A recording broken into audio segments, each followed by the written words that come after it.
Crank up the volume and get ready for real-world bird hunting by listening to the Wingmen podcast by Eastman's. Now your host, Todd Helms. And we are live. Ladies and gentlemen, welcome to another episode of Eastman's Wingmen podcast. That is the name we have finally settled on. We've tossed around a few, but we think that one's going to be the one that sticks. So I'm very honored today to have the one and only Jim Ronquest from RNT Calls, RNTV, you name it, 2006 World Champion Duck Caller. Jim, thank you for being on here and taking some time and visiting with us today, and I'm excited to talk ducks with you. Hey, I'm just happy to be here. Oh, that's great. That's great. We had a little technology issues, but I think we got it straightened out now, and we're rocking. So, yeah, 30 minutes later, here we go. Yeah, that's okay. When you put a couple duck hunters on the same platform trying to get something figured out, you're bound to have a little struggle, but you get it figured out in the end, right? That's right. Hey, we got there is all that counts, brother. We got here. Yes, sir. I agree. Well, again, thank you for taking the time and coming on. You've got a lot on your plate coming up for the fall, I'm assuming. But yeah, go ahead, give us a rundown of kind of what you're staring at. I know plans for a lot of folks have changed a little bit here and there, but without divulging too many secrets for what you've got coming up, what do you guys got planned this fall? We have absolutely nothing on the calendar, but we've got lots to talk about. Now, my partner Sean Stahl, who's over here, he's in the shop this week working on stuff. He's probably got some of his stuff wrote down. I know he's going to be gone in September, but I literally have nothing cast in stone as we speak. Now, we're talking to lots of folks. We're talking about places and people and things we're going to do this year to try to be different for the show, yet some of the same. So, I don't know. Tune in next year and find out what happens for season 16 on RNTV. I love it. No, I like that approach because it's like if you tie yourself down too much to one thing, you can't follow those birds around too well, you know? No, and we've been talking about it for the past week. We had a TV meeting last week, and Sean and I was talking today, and yesterday we were shooting some stuff for upcoming special episode, hour-long episode for RNTV. And one of the things we talk about is it's easy to get stuck doing the same stuff because over time you get to know the people, you get to know the areas. It just gets to be easy, and you'll get in a rut and take the lazy way out a lot of times instead of going and trying something new and different and going to other places. So you like to combine some of the old with some new. You want to do some stuff that's familiar to you, that you can hopefully get an episode done. But then, other times you got to lay it out there just to see what happens. Oh, yes, sir. Yeah, we're obviously not. You guys are talking TV and sports. You're on the Sportsman's Channel, correct? Correct. Yep. And that you guys are doing that stuff, and we're filming YouTube stuff. But we run into the same thing on obviously a much smaller scale. But it's fun to go do the same things and have your go-to spot. We've got a blind down here not far from 10 minutes from the office where we can run down, do some hunts, film stuff, do whatever. But man, is it fun to be able to wander up into Montana or over down into Colorado or someplace else to chase birds too, because you never know what that weather's going to bring you. That's right. And if you're set to a schedule, you're just stuck. And I don't know. I like to be flexible. I like that idea. I'm excited to see what you guys got coming up. I'm sure you'll get some phenomenal stuff. We're going to try anyway. Yeah.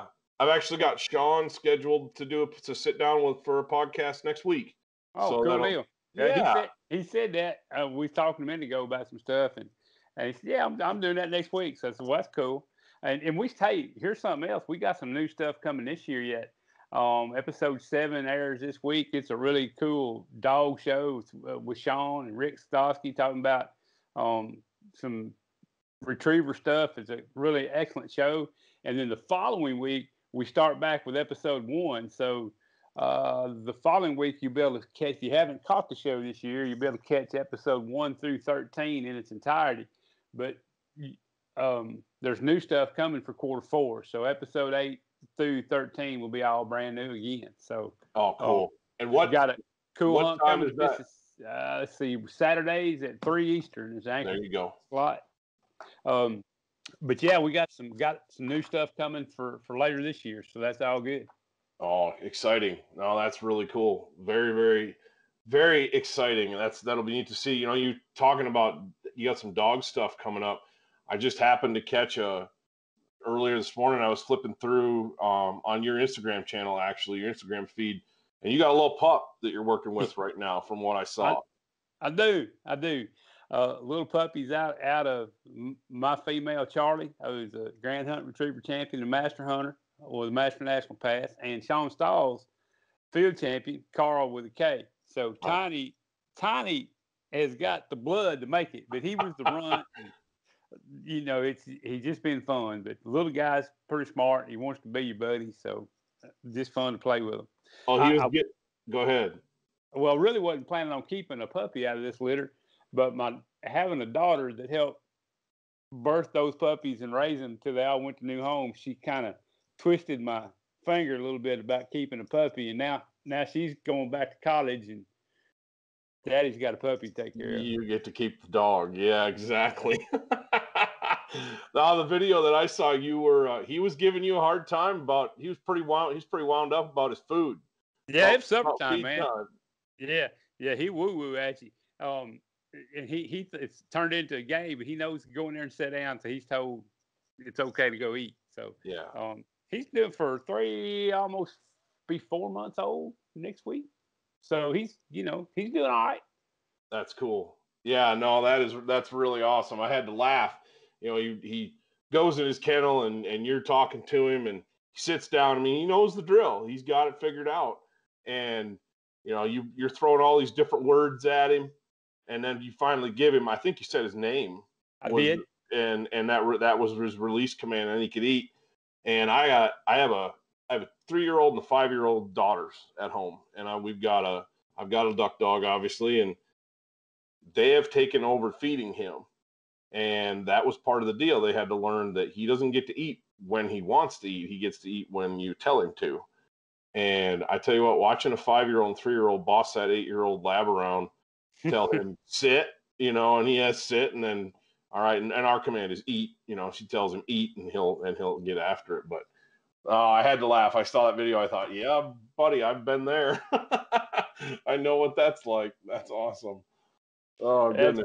That's fun stuff. I'm a firm believer, and you got to teach them how to talk, you know, because I give my dogs, besides the formal stuff that, you know, hunt a lot of places. If I want to get in the back of the truck, I just get up there on a stump in the woods, get up there. So we practice that too. So we got a stump in the yard or a Momar's final stand, and we teach them how to get up and off of things and around, and just understanding how to communicate. You know, there's so many people, not to turn this into a dog training deal, because I am not a dog trainer, but there's a lot of folks, they'll get them a started dog, a finished dog, or a puppy, and they think them suckers automatically understand the English language better than you do, and they don't. So you got to help teach them how to communicate. No, I agree. I do the same thing. I have, you know, what you're talking about, when I tell my dog to get in the back of the pickup, it's load up, and he knows what that means. In a car, it's load up. But if I tell him load up in the field, he's looking at me like, what? You know, I don't understand. But I say right there, you know, and I point and say right there. That's his spot for the day, and he knows that. And same kind of deal. Yeah, we had a hunt last year, in fact, that I was in a different spot. We had a bunch of people. We had all our daughters, and it was a crazy deal. But my dog is used to being on the far left end of the blind. That was his spot. And I just assumed, yeah, he'll go there and he'll be fine. Well, no, I was on the far right end of the blind, and he didn't like that. And he kept running around. We're on a bank on a river, and he kept moving around trying to figure out where I wanted him to be. And I was like, right there. and he got right next to me on my right, and he was settled in, he was fine, but it was different. But if I would have had a specific command or something, I don't know. I agree with you. My commands are a little less formal than other folks', that's for sure. Yeah, it's all about communications. Yeah, no, I agree. Well, we'll get away from the dog talk, because, like you said, I'm no dog trainer either. But Jim, how did you get started with ducks? I mean, it seems like when you talk mallards, especially, your name's just kind of synonymous with duck hunting in the U.S., and most folks, know who you are, and have been watching you on TV for a long time, and have followed along with your calling career. But how'd you get started? I mean, when we all start someplace, and what's that look like for Jim Ronquest? Yeah, man, that's a great question. I was fortunate. I grew up in a hunting family. My dad and mom both loved to hunt and fish. And in my house, you had two choices. You was either going to love it or hate it. And probably to my benefit now, I grew up in a time before computers and cell phones and iPads and all this fun stuff that I thought was silly. Now I got my hands on them every day like everybody else. But, we went hunting that's what we did. Dad was a quail hunter and a duck hunter and a goose hunter and a turkey hunter. And man, that's what we did, and I can remember Christmas breaks and all through the holidays, we would go hunting. We'd be quail hunting or go duck hunting in the morning and come back and eat lunch and turn bird dogs loose in the afternoon. And Dad would say, well, let's go take a little round, and we go bird hunting. And just, I always enjoyed it for a variety of reasons. I enjoyed the camaraderie of it. It was time I got to spend with my dad and his buddies and my family. And they all made me feel part of it. And in the calling aspect, once I started getting that and was around some guys that were good callers, I really enjoyed, again, the communication part, the calling and seeing the reaction and realizing, hey, you just communicated with that critter, or you just made that happen. And I really enjoyed that part of it, and just kept doing it. And I guess you could say become a passion. And here I am, been extremely lucky to get the opportunities I've gotten to do because of wanting to go chase a duck or a goose or a turkey, so it's just lucky I fell in that spot, and lucky I had family that give me those opportunities. Yeah, I think that rings true with a lot of folks. I have this very similar story as far as how I got started in hunting, and was my dad. I grew up in a hunting family, just like you said. We hunted all the time. I mean, every weekend, every time there was a free minute, we were in the woods. And I'm raising my kids to do the same thing, and two little girls, and they are out there all the time. I have a son on the way. God willing, he'd be here early September, and that's exciting for me. But same deal. So I appreciate what you're saying about that, because I remember Dad stuck a goose call. I grew up in northern Michigan, and a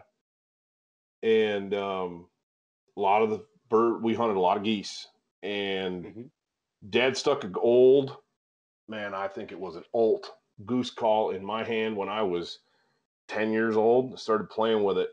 And the next thing you know, I wasn't old enough to hunt yet, but I was going along on hunts, and I was calling birds in. And I remember that same feeling, what you're talking about. You got to watch that bird react to you, and you make that happen, or they make a swing and you get them to come back. That was the coolest feeling in the world for me. And I look at it now, and I've been fascinated with what you guys do, calling ducks and making game calls. I've been fascinated with that probably since that time in my life. And so to get a chance to sit down and visit with somebody of like mind is, man, that's cool, and I don't know. How did you get started with RNT specifically? That kind of come around too. So again, growing up hunting, fishing, calling, and really, listening to critters, and trying to sound like them so you can call them up. I really enjoyed that. And then it kind of turned into, of course, if you call a lot, somebody's going to say, hey, man, you're pretty good. You might want to go get one of them contests. And I started studying that, and it got my attention. I definitely wanted to do it, and I had a little success in some turkey calling and duck calling contests, small time, and got around it wanting to learn more and be more involved. And met Butch, come to the world one year, and I went and talked to Butch, got a duck call, and tried to listen, and then went to practicing, and finally one day won a contest and got qualified. and you know, that was the first time I got qualified for the world. And I went back in Butch's shop. He said, "What the hell are you doing here?" I said, "Well, I'm going to blow in that contest this weekend." Well, you know, and I didn't tell him nothing about it other than then. So we got to be friends after that. And one thing led to another. I was doing other things, running a guide service, doing stuff. Got to be friends with John Stevens while John was still in college, and of course blowing a contest and doing all the stuff we did.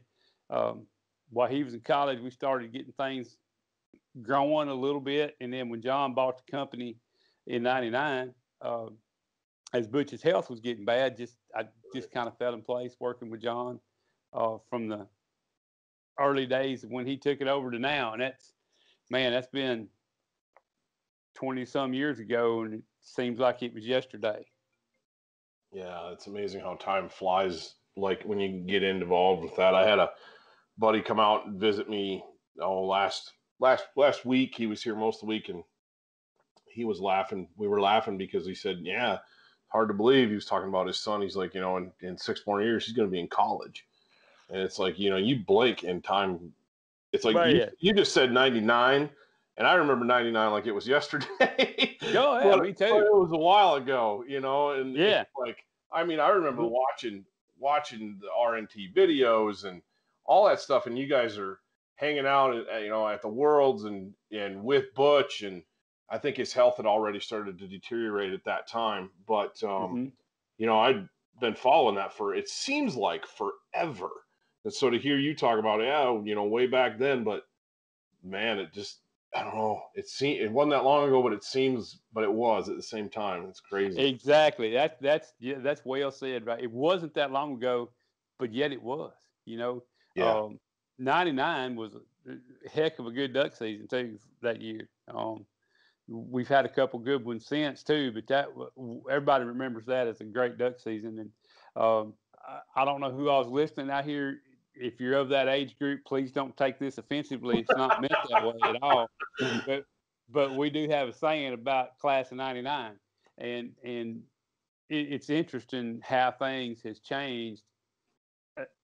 Duck hunting more so maybe than goose hunting, because I've been more familiar with at least Canada goose hunting, snow geese too, and specks. But it's amazing how the waterfowl world and waterfowl hunting has evolved in that time frame. Yes, sir.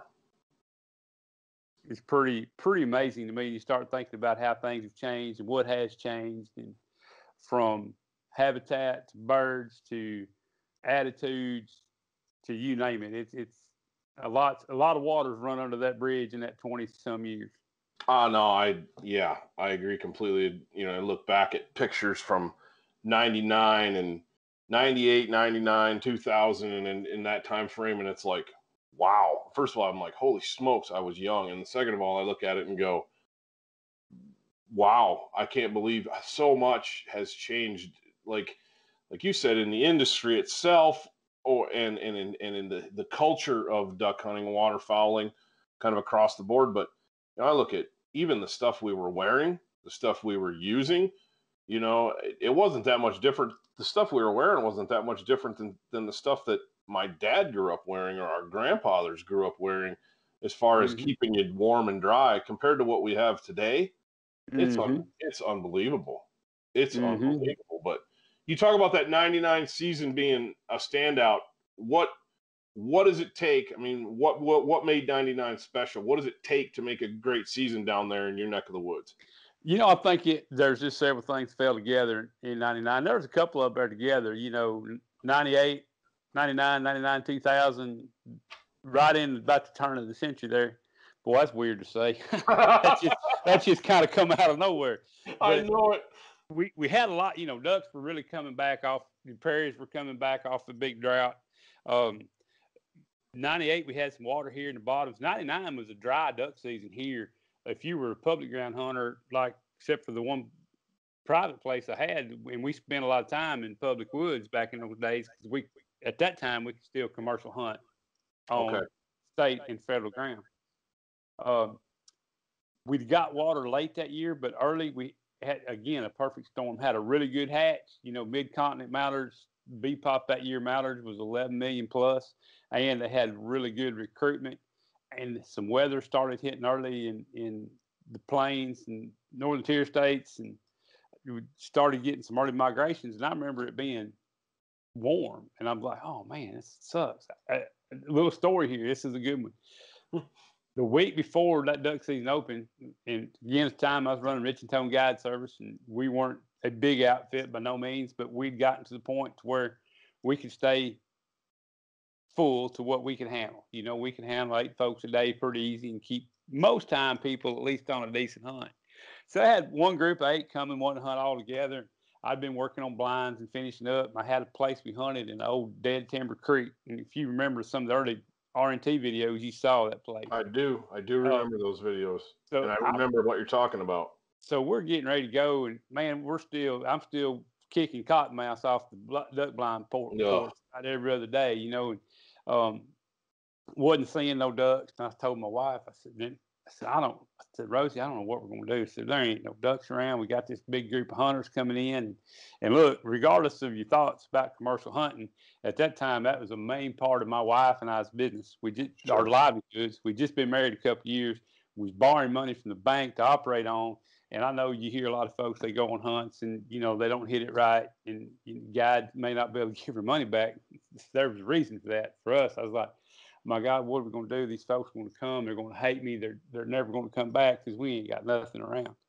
Well, she's like, well, I tell you what, when you come out, I'll make sure I cook a big breakfast for them, because we were just what you might call a day hunt operation. We weren't lodging people and putting them up. You met me at a farm shop or a gas station, and then we went hunting. That's kind of how we work things. So she said, well, we'll come back to the house. We'll cook a big lunch, you know, we'll put and we'll do the best we can. And at the time we was doing this, we lived in a 900 square foot house. So not like it was real big. So, man, that opening morning comes the day before I went and set decoys. The next morning, I was like, I thought maybe 24 gab walls. So, man, this is going to be a tough one. But, you know, hey, that's life. We're going to get through it. All right, so here we go. Next morning, get up, go hunting. Freaking awesome, buddy. We shot 8 limits and mine and was back to the house by 9:30. So I get home and I walk in the door. I said, y'all hang on a minute. So I walk in and my wife Rosie said, my gosh, you're back already? Was it that bad?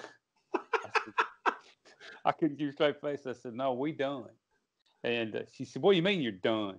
I said, we got 11 ducks. We can't shoot no more. These guys are as happy as a pig in a poke. You know, it was just a really good moment.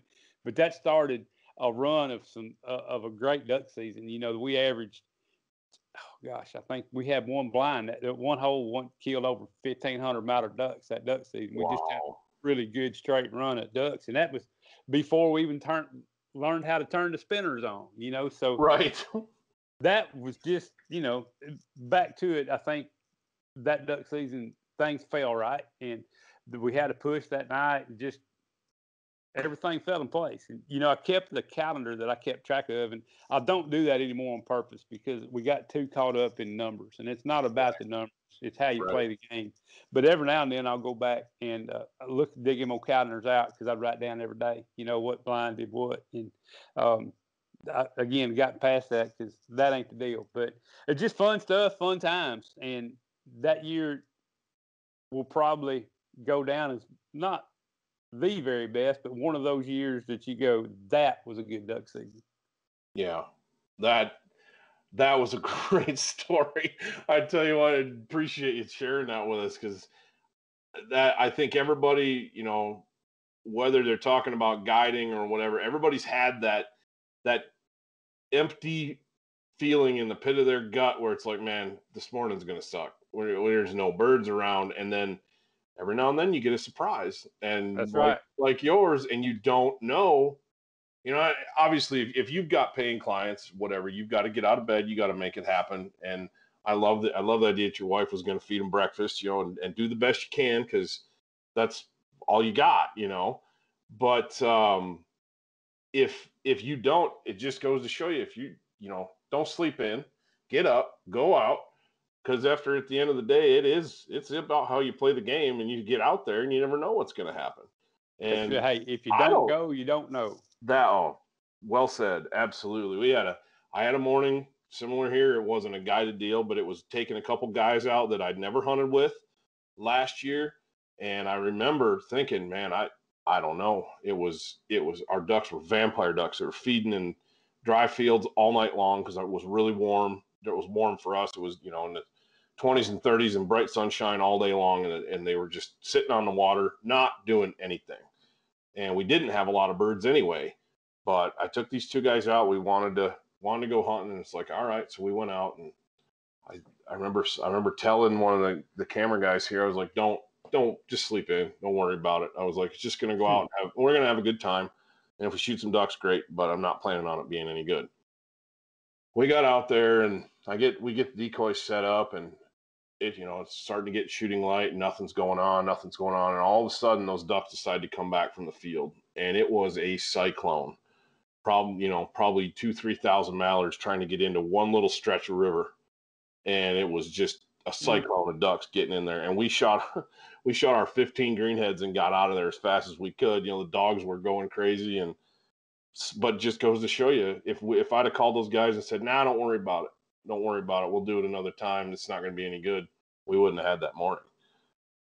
Right. And it was phenomenal. It was phenomenal. And then there's other times, like what you said, it's not all about the numbers. There's other times when you go out and you might shoot one duck or no ducks, but you have a great time with the guys you're with or the crew you got, or something happens where you're out there and you see something incredible happen, and it's like, if I'd have stayed in bed, I wouldn't have gotten to see that. There you go. That's it in a nutshell right there. And there's other mornings where you just know, well, this is a good day to stay in bed, catch up on a little bit of sleep. You get some of those too. There are those. Yep, there are those where it's like, nah, we're gonna hold off. You always have that where you're just not. You just know that it's like, nope, gonna sleep. Gonna look at the weather, go to bed. Yep. Gonna make breakfast for the girls in the morning and just lay low. Yep. That's right. Normally, I'd say. You were just talking a minute ago about them ducks feeding heavy, not just laying up on the river all day. Right. You just got to keep going, right? Or how do y'all deal with that any differently? Or you just bottom line, just keep putting your time in. Yeah, it's a lot of scouting, and the river bottom where we are here, we're in it's called the Bighorn Basin, and it's a big, huge, enormous basin with rivers that all meet up that flow north up into the Yellowstone. And so we're surrounded by mountains, but there's one little cut that the birds can get down into this, and we right here around Powell, Wyoming, we've got a lot of agriculture, and they raise a lot of barley and a lot of corn, and among other things. And so we do get quite a few ducks that'll winter over here, or they'll stop until the weather gets real bad. But with those rivers, they're not real big, but they're real fast, and they don't freeze. I mean, it's got to be, Jim, it's got to be 20, 30 degrees below zero for multiple days before our rivers will freeze up and the birds move out. So it's kind of a wintering area. But yeah, it's a lot of running the river bottoms with binoculars from a distance at daylight, trying to see where those birds are going back in, because they'll feed all night long in those fields, usually in corn that time of year. And then they'll start trading back into the fields or into the river about 7:30 or 8 o'clock. And they really like to hit some places where the edges are soft, not real fast, and it's got overhanging feed. There's a tree they planted out here years and years ago called Russian olives, and it grows a little olive, and those birds really like that. I've seen them get right up in the tree and flapping around in there. But if you can get on a piece of slow water, or with Russian olives on it, that's where those birds want to be. And it's just and then it's getting permission to get in there. I hunt some stuff in western Nebraska just like that, Yep. And them Russian olives will just cut the fire out of you, man. Yes, they will. They have some thorns on them, don't they? They do at that. They're pretty rough. Yeah, I remember the first time I'd never been around them until I moved into this area, and I remember going out in the dark, working my way down a bank to the river. I'd found a pretty good loafing area where the birds were in, and I got my headlamp on, but I'm not paying any attention. And I grabbed one. I slipped in the snow, and I grabbed one, and I put that thorn right through the webbing between my fingers, the skin, through my glove. And I'm like, man. And it's dark. I'm not paying attention. I get decoys set out, and I'm looking around. I'm like, man, that feels weird. I pulled my glove off, and there's this stick stuck through my skin. I fished it out of there. But yeah, those things are fierce. Yeah, they get so thick. They get so thick too. I mean, you can't walk through them. You almost got to have a dog can get underneath them. And, but man alive, you knock a bird down on that stuff without a dog, a lot of times he won't even hit the ground. He just hang up in those trees. Mm-hmm. But crazy. Yeah. Crazy. Neat stuff. That's something a lot of people forget that, folks talk about duck hunting and duck hunting hotspots around the country. And, we're certainly one of them here. We've got a great reputation, and there can be some great hunts here. But there's a lot of top shelf, world class mallard duck hunting in a lot of other places that people don't think about. And I'm not necessarily going to start rattling them off either, but there's a lot of places people don't think about how good the duck hunting is. No, I completely agree with you. We had a conversation with Ryan Bassham earlier last week, and that's one of the things he was talking about. Hunting ducks all over the place, in places that literally you go, there's ducks there, and I remember when I moved out here to Wyoming, and I didn't live where I live now, but like I said, not to give away any hot spots, but I left a lot of my duck hunting stuff back in Michigan. I was like, I'll either come get it later or we'll figure it out. And I was very surprised at not so much where I first lived. I was I was in Turkey Central over in the northeast corner, but there was some duck spots over there too that late. I was surprised at how late. I remember growing up, we were so far north growing up, Jim, that our teal were gone. By opening day, it was rare to see a teal, and we didn't have an early teal season. And I remember I was jump shooting this slough in northeastern Wyoming on a piece of ranch property that I got permission to hunt, and I jumped a green-winged teal drake, and I was so flabbergasted that I saw this green-winged teal in December that I didn't even shoot him. He jumped up, flew off, and I went, "Oh my gosh! I suppose I should have shot that bird." Oh, but it's surprising. You get in different places around the country and man alive. Speaking of that, we'll transition into this conversation then, because you brought it up and I was going to ask you anyway. I mean, you guys obviously have some incredible hunting where you are. Like you said, it's world famous. Everybody wants to come to Arkansas, especially Stuttgart area, and hunt. But what are some of the other places around the country that you look forward to going every year? Man, that's naturally I like staying here at home. When things are good here, it's still, when it's right, it's still right. That being said, some of my other favorite places. Now, let me preface this with I've not been everywhere yet. So, sure. At least of the places I've been thus far, I got a tie for second place. My other than here is North Missouri and then Western Nebraska. Those are places I like to go every year. Kansas, Oklahoma. I always look forward to some of the Central Flyway stuff. I've never hunted South Dakota. You as a non-resident, you got to draw or whatnot. Right. I'm betting there's some cool stuff goes on in South Dakota. North Dakota also. Years ago, I hunted on the Columbia River out in Oregon, and that was that was quite the sight. That's something I hope to do again before I get too old to do it. It just gets tough getting that far away with all your stuff, you know. Sure. But just as far as anything from right here in a solid day's drive, you can be in a lot of fine stuff. Parts of West Tennessee and Mississippi, and it's just fabulous. And Western Kentucky, there's a lot of good duck hunting within a half a day's to a day's drive from right here, not including what you can get into as you start west. Northern Central Flyway. I've not been out in your part of the world, so I can't comment on it, but I bet there's some pretty good stuff out there too. There is. And if you get an itch, we'd love to have you sometime.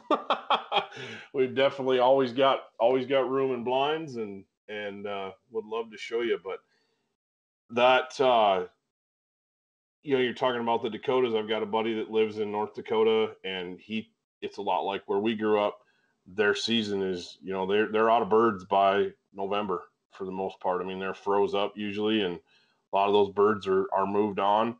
But he said, early, man, it's unbelievable. And then they obviously, the flights of geese that they get through there are just out of this world. But the Dakotas are definitely on my list for sure. I've never drawn South Dakota, so I've not hunted it. I'm in the same boat there with you, but no, that's interesting. So what struck you about the Columbia?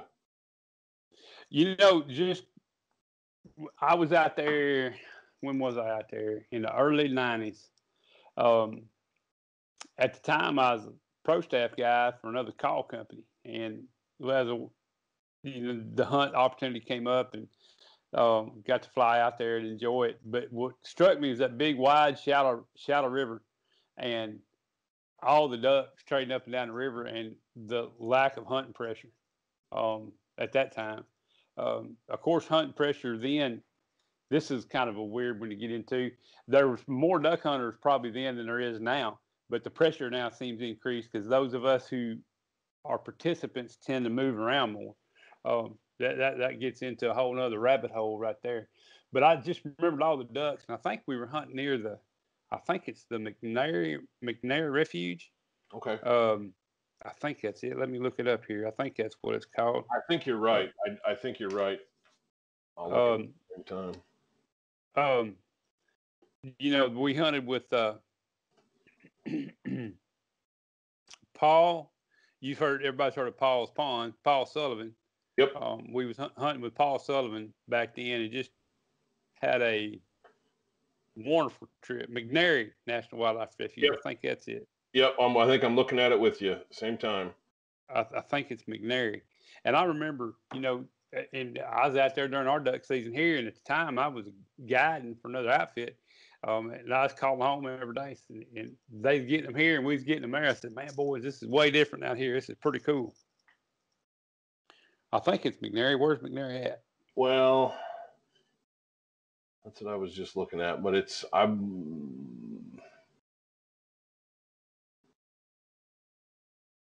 yeah, I think you're on the right. I think that's the right one. I'm pretty sure. Anyway, it just struck me, all the ducks out there, and man, they make you feel like a hero. You'd hit a hard lick at them, whap, whap, whap, whap, whap, man. It'd sail over to you. Just good stuff, man. Just good stuff. I tell people a lot of times, I may get tired, but I don't get tired of it. There you go. Yeah. Yep. Little nap, right back in the game, right? That's right. Oh, yeah. No, I'm going to have to remember that saying. I tell you what, I'm going to steal that one if you don't mind. That's a good one. You go right ahead. You're welcome to it. I appreciate it.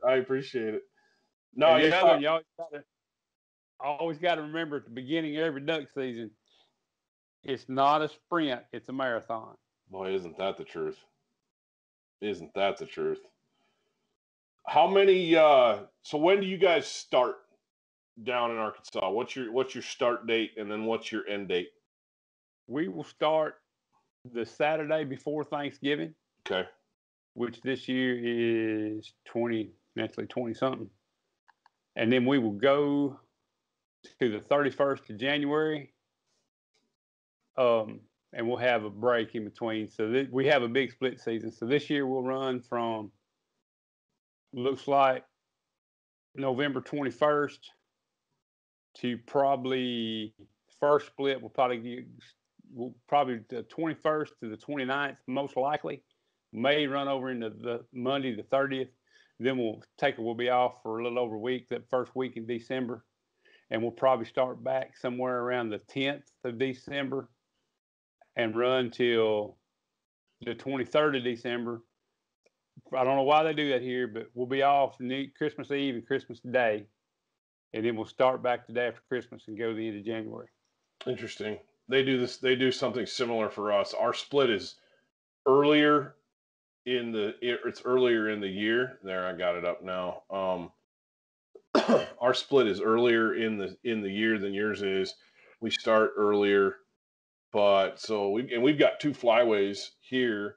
What we're hunting. Yeah, y'all get the Pacific and the Central. Yeah. Yes, sir. Yes, sir. And we primarily just hunt the Central here.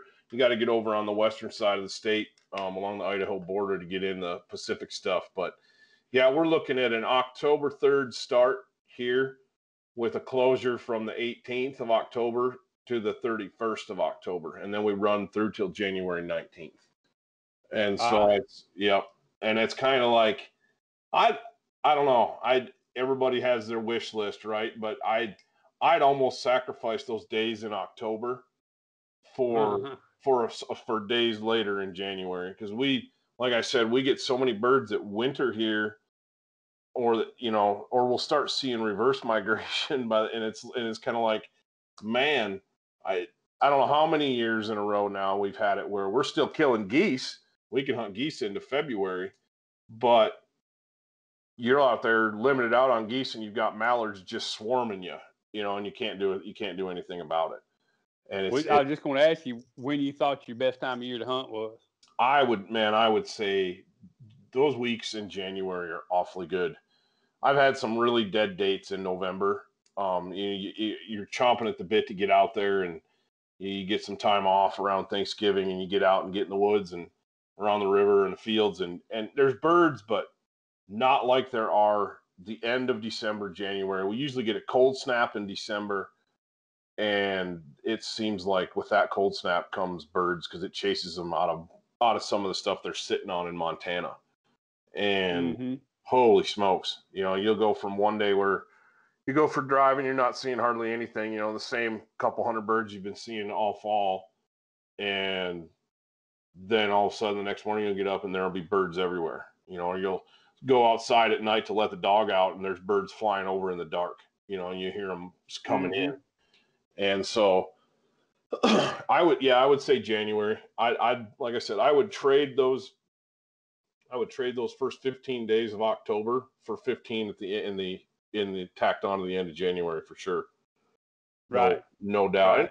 We have resident ducks. I mean, same as you guys, I'm sure, but it's just not, it's not like it is in other parts where, growing up in Michigan, the opening day was, you were out because there were lots of resident birds around, and there's lots of water, birds that nested there and lived there, and you raised them. They grew up there, and you got to hunt them. But here it's a little different.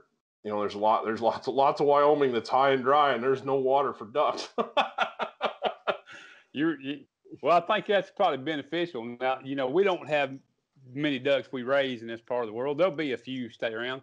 I mean, a very dang few. Sure. It's like probably less than 100,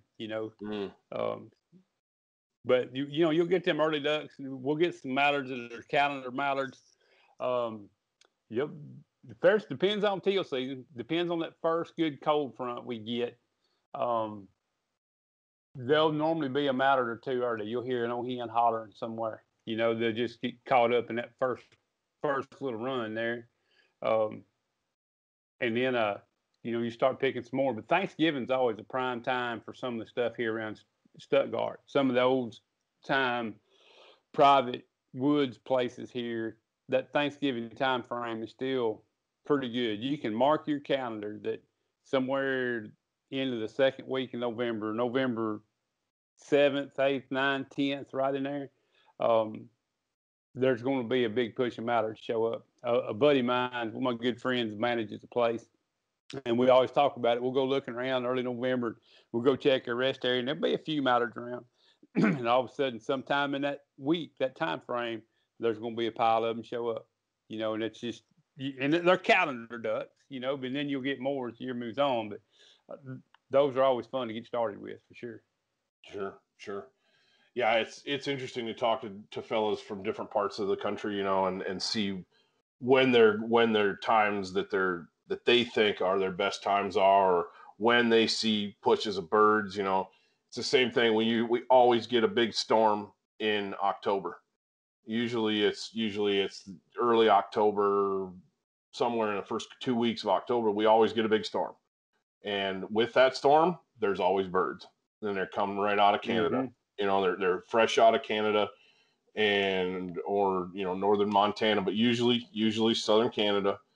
And yeah, sometimes you can get on them. A lot of times that seems to fall in our split. That time frame where we're closed, we'll get a big storm, and the mountains will get blasted with 2 feet of snow, and the guys are up there chasing elk and deer around and snow up to their horses' tails. But the guys that are chasing ducks, or if it's open, they're usually having a pretty good time. But a lot of times that it falls in that split, and then they either reverse migrate or they go right on through and they're gone. By the time it opens again, you might have a day or two of good shooting, and then sayonara, and then you're waiting until December for good numbers of birds to show up again. But yeah, it's interesting. It's really interesting. I mean, you obviously live in a very storied part of the country, and you'd say Stuttgart, Arkansas, there's not a duck hunter around that's not like, man, I want to go hunt there someday.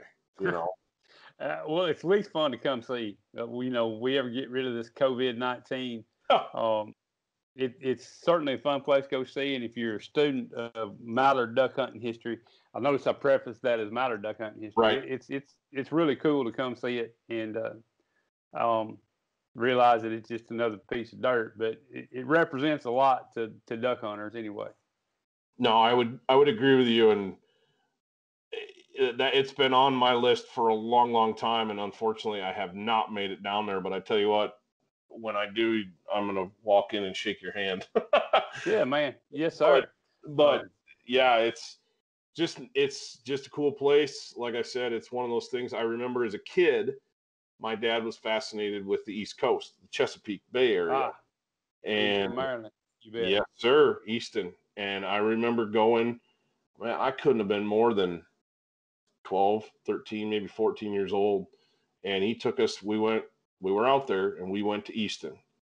And we went to the Waterfowlers Museum in Easton, Maryland. Oh. What a cool place to check out waterfowl history. My goodness. Man, their history runs deep out there on Chesapeake and these other places up the Mississippi River from here, and even over east of here on Mississippi River, history is way older than the history in the Stuttgart area. But last year we had the good fortune to go to Easton for the first time and judged out there, and it was really cool to get to see all the old stuff and realize how important that history is to what we're doing today. No, absolutely. When I saw that as a kid, I've always been a history guy, but when I saw that as a kid, what it impressed upon me was how much tradition there is in the culture of waterfowling. And I say that across the board. Whether you say I'm a duck hunter, or I'm a goose hunter, yeah, but we're all waterfowlers. We're all part of the same fraternity. There you go. And when I say duck hunting, personally speaking, if I say duck hunting in this context, I mean all of it. I guess because I'm lazy, I remove waterfowler and put duck hunter, and I'm meaning the same person, whether he's a bona fide Canada goose chaser or snow goose hunter, or he's still a duck hunter in my book. So yeah, no, I agree with you. I know what you mean. You said something earlier too about doesn't matter what kind of hunting you're doing as long as you're hunting. Right. And I'm with you. I don't know what where you sit on the big game side of things, but that's our parent company is obviously, that's how we started, and that's our bread and butter is Western big game hunting. With the TV show and the magazines, and that's what we do. But I'm fortunate to be the resident wing nut, they call me, and I'm fine with that title. So I get to do this too. Man, you got cut off there. I don't know really what happened, but sorry. You start. Yeah, it went blank there for a minute. So, and I swear I didn't touch the Skype thing, but you said it's about something I referenced earlier. Just back up and start all over again there. So you referenced earlier very early on about hunting anything. I like to be hunting. Okay. Yes.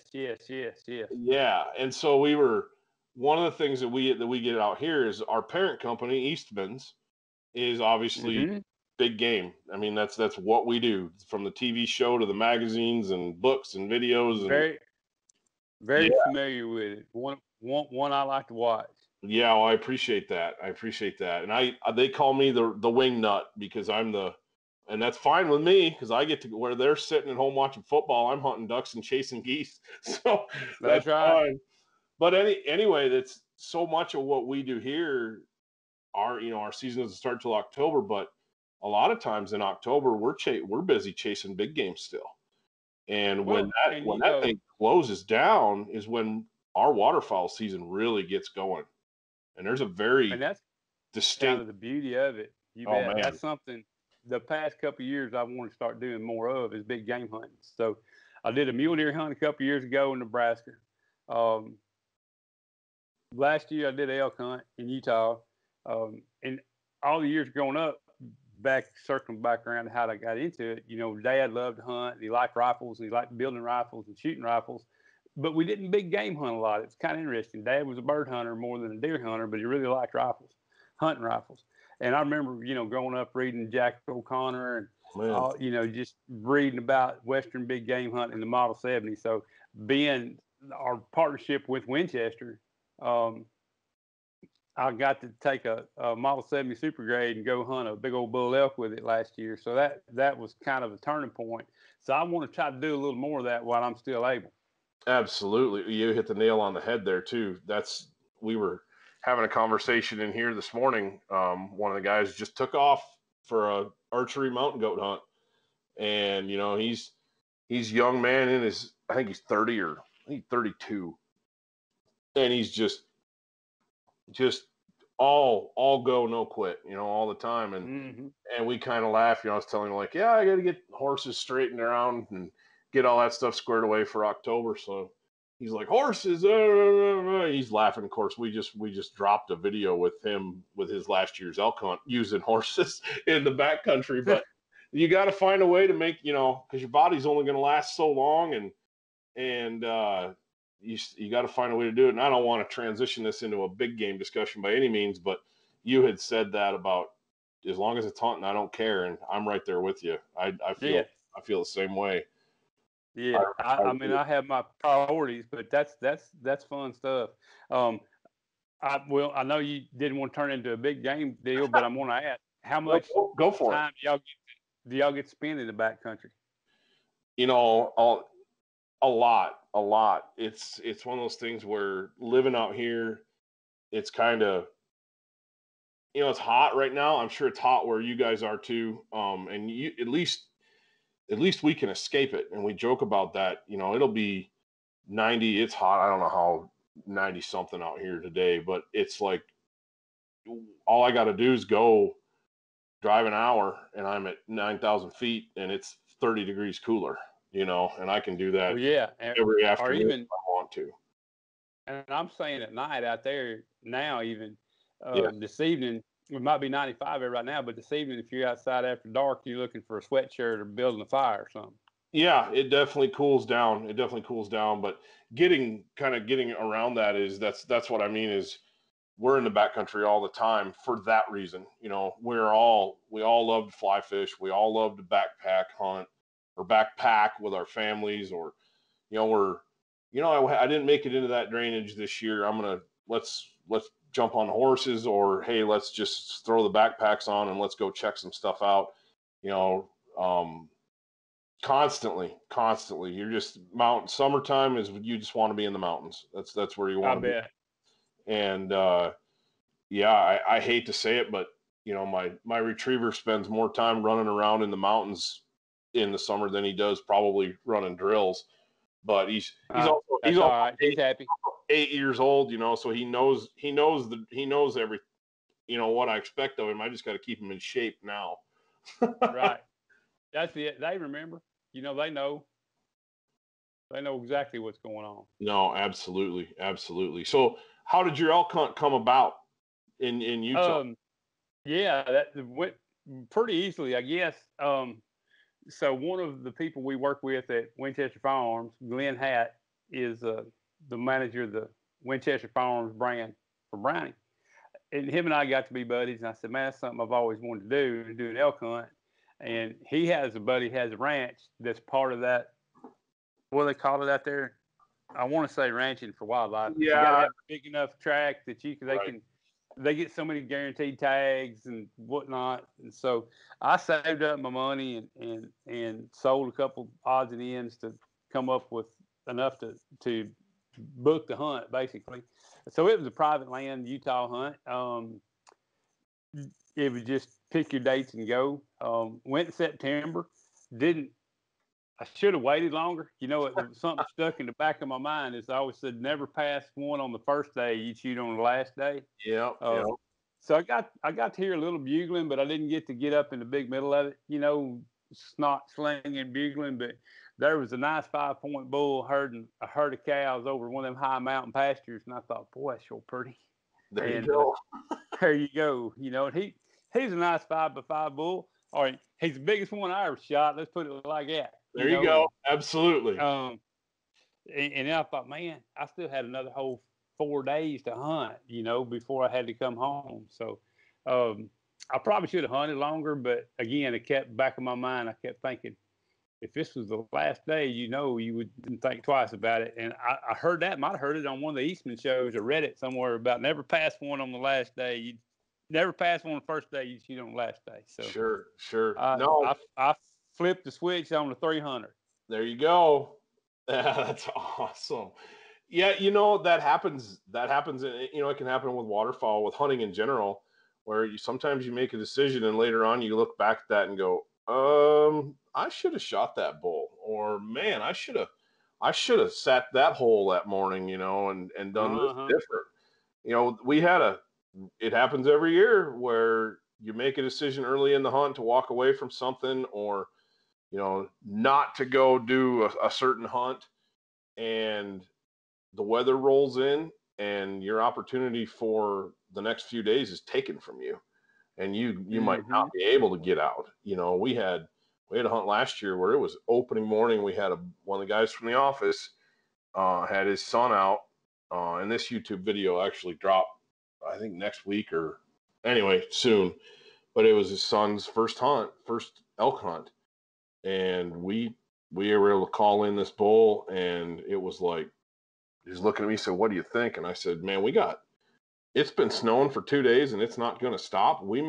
This may be as good as we get, and it was a nice 6-point bull, and kid made a good shot, and we ended up with a good bull, but it was a good thing we did, because the weather just got worse and worse and worse. And by the time we got that bull packed out and hung up, Jim, you couldn't see 200 yards. So, man, your hunt was done, and it was like we had an hour and a half to get it done in the morning, not knowing that, and we did. And then by the time we get this bull back to the truck and hung up, of course, we're in grizzly country, so we're working fast to get him hung up in the trees and stuff, and you couldn't see anything. And the weather kept us socked in, and we ended up hanging out in a wall tent for the whole rest of the day and the next, and before we could get out of there. So you just never know. You just never know. You think, oh, I might, but yeah, I think you're spot on with don't pass up on the first day what you'd shoot on the last, And that's that. So I've not regretted it ever since. And I don't know what he measured out at.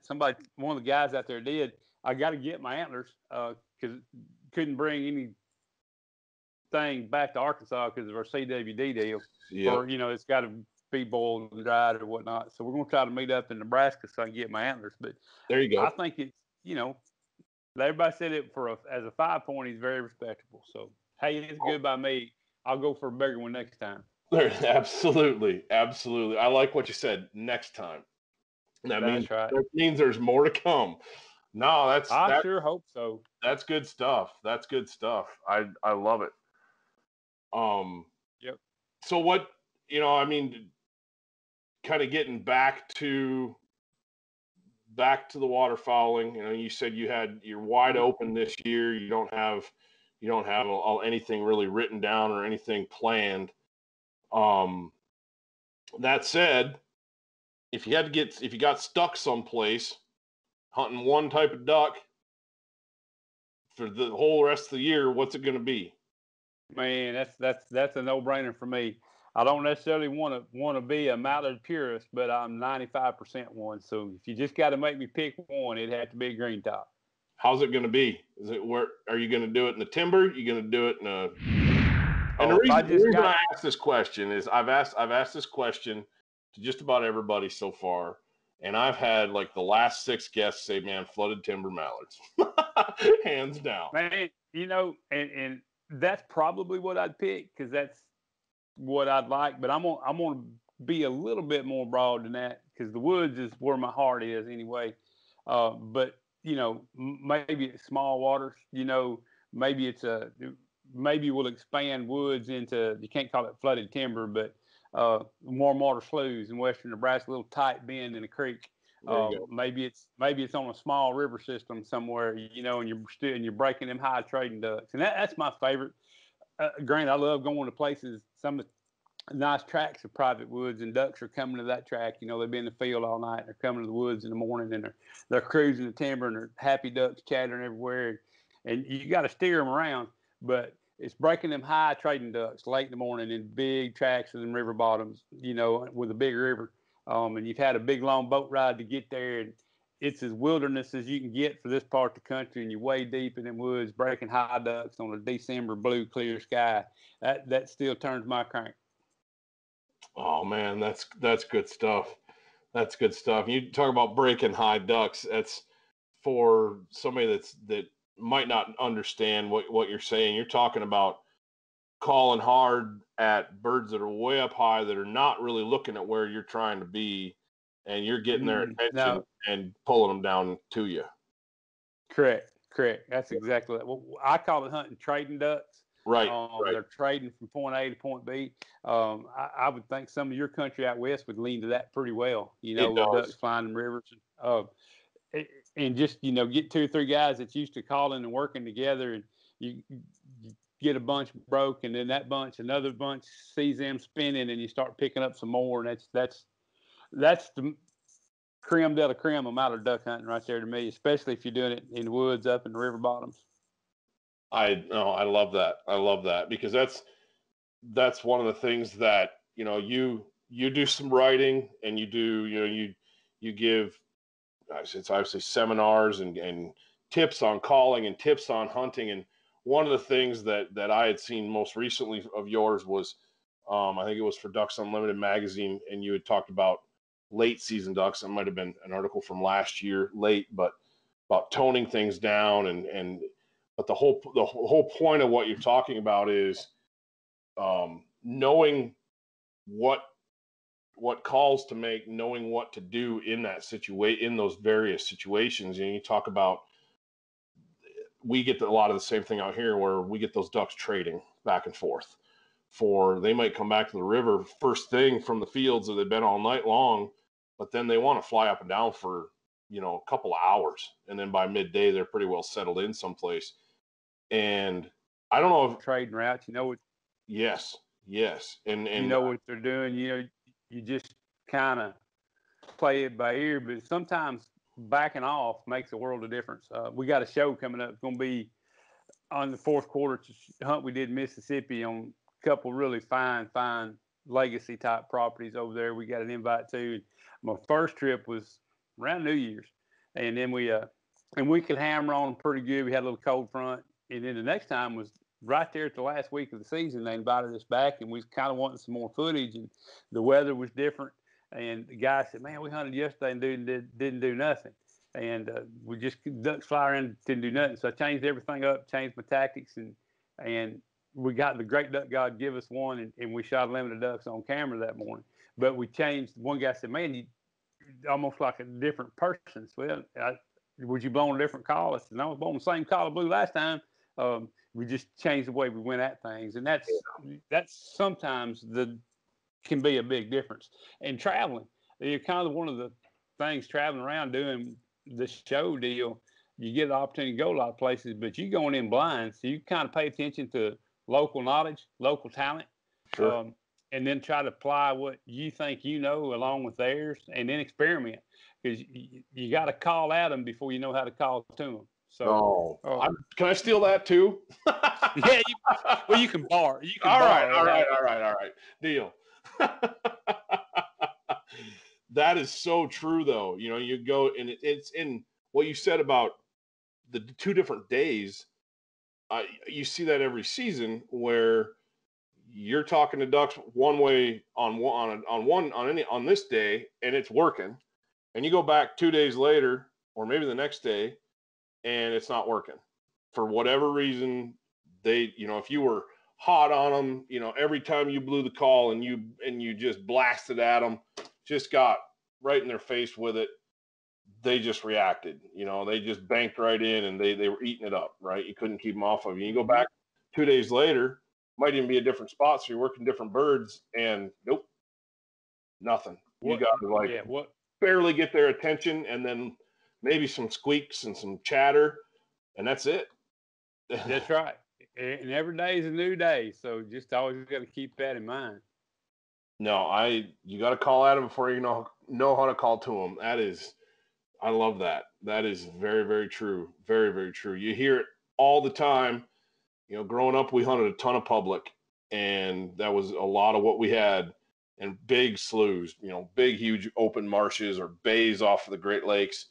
And, every quarter mile, there's somebody set up with a spread hunting. And, man, it was like everybody's doing the same thing. You hear it, guys just reefing on those calls all day. And early in the season, they're shooting their share of ducks. But, man, by the time you get a week or 2 in, those ducks are like, nope, been there, done that, not even paying attention to you. And guys are still doing the exact same thing. But the guys that are separating themselves and killing lots of birds, they knew how to mix it up. They had more than one tool in their box. Guaranteed. That's the reason good mechanics have a big toolbox. Got tools for everything. Yeah, agreed. So what I'm going to get another. Go ahead. No, I didn't mean to interrupt you. Go for it. Well, I had another one to go with that. You always hear about, they always say doctors and lawyers, they're practicing doctor and a practicing lawyer. Well, it took me a while to figure that out, so I have now decided that I'm a practicing duck hunter.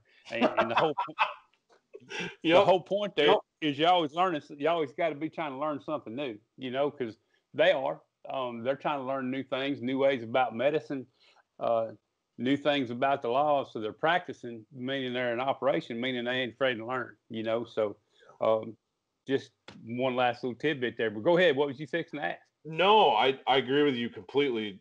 I think I was a high school teacher for a lot of years, a high school English teacher and a basketball coach and a track coach. And one of the things I always said was nothing grows in a comfort zone.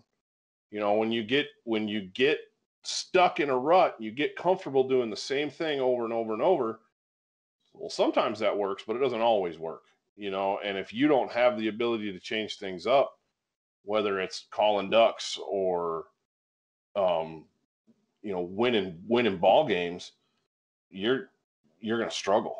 And I see that a lot. But what I was going to ask you is, one of the things that we notice out here is decoy strategies, and I've noticed that my decoys out here are every bit, if not more important. My decoy placement, my spread setup on the river is every bit as important, if not more important, than my calling.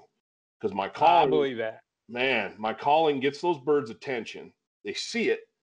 But if I don't have my decoys set up naturally or correctly, if I don't take the time to study how those birds are sitting on the water up and down the river and mimic that with my decoy spread, don't have any, you're not going to decoy very many birds. You're going to get some dumb ones, but One of the things that we talk about, you talk about trafficking or breaking those what was the term you used? Trading ducks.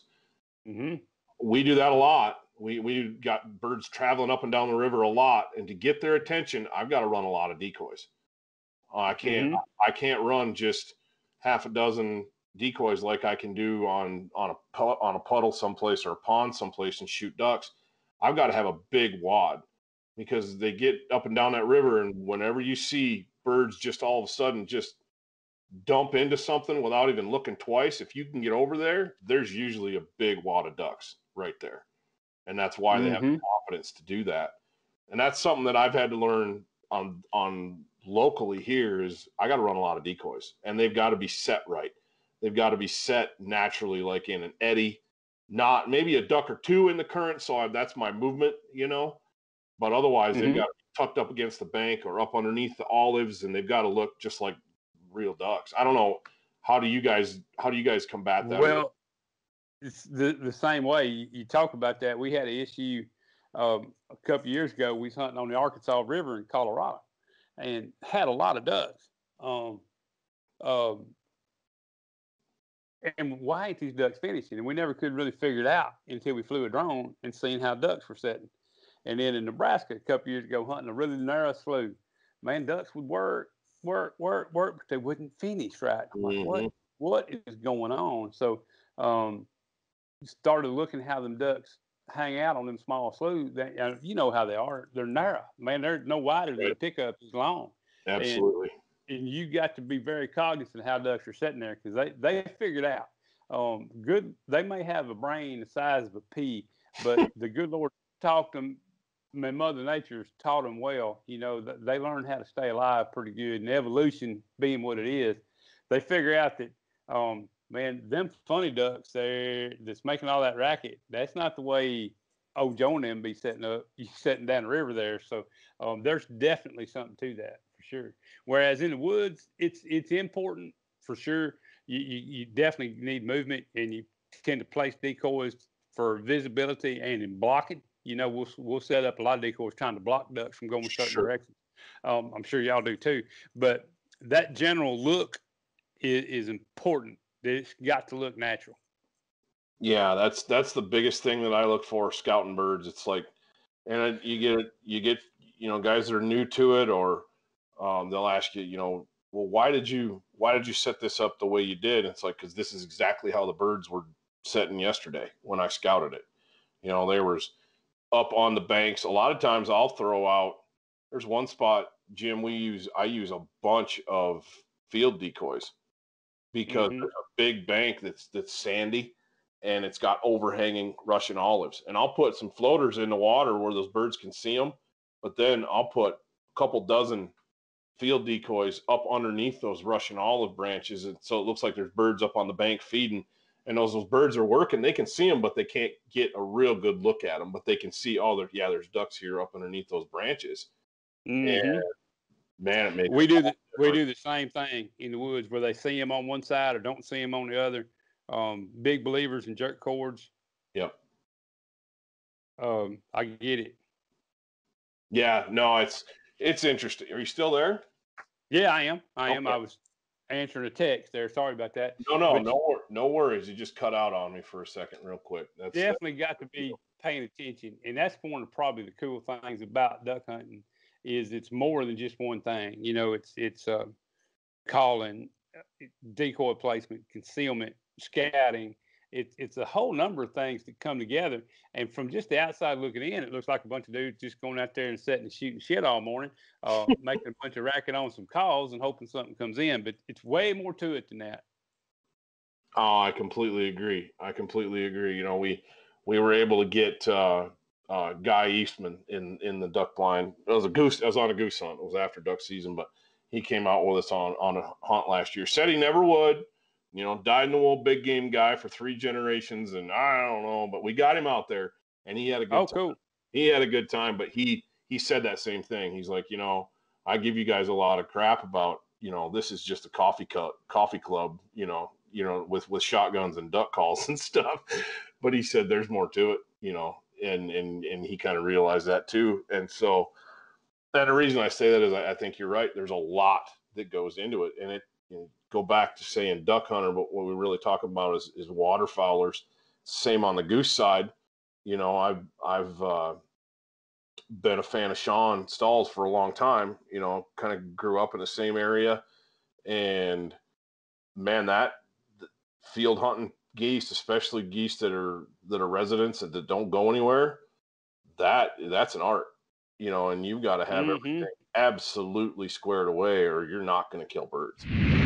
And it's more than just going out and hunkering down and throwing some decoys out, like you said. There's a lot more to it, and that's one of the things I appreciate about having conversation with guys like yourself is it's interesting to talk to fellas from around the country that are successful at it, successful at what they do, and pick their brain and, always learning, always adding to that toolbox.